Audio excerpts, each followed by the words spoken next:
We are getting your payment card off your PayPal account right now so you can keep your wallet updated.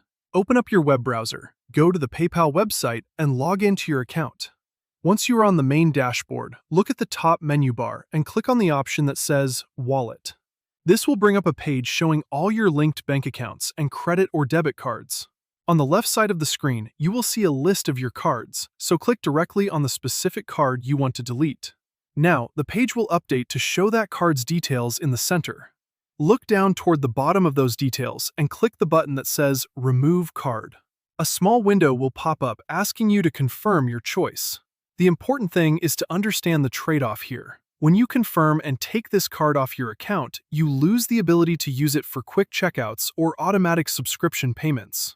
If you are sure, click the final confirmation button to strip the card from your profile. If you prefer using your phone, pull out your mobile device and open the PayPal app. Tap on the Accounts tab at the bottom of your screen, then tap on the card you want to delete. Scroll down to the bottom of the card profile and tap Remove. In my case, this usually takes just one tap, but you might run into a few common roadblocks. If you have a pending transaction or a recent payment that is still processing, PayPal will block you from deleting the card until that transaction clears. Another issue is backup payments.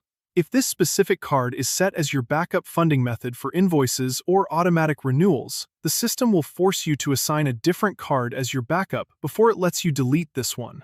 Finally, PayPal requires you to have at least one active payment method on file to keep your account functional. If this is the only card you have linked, the system will not let you delete it.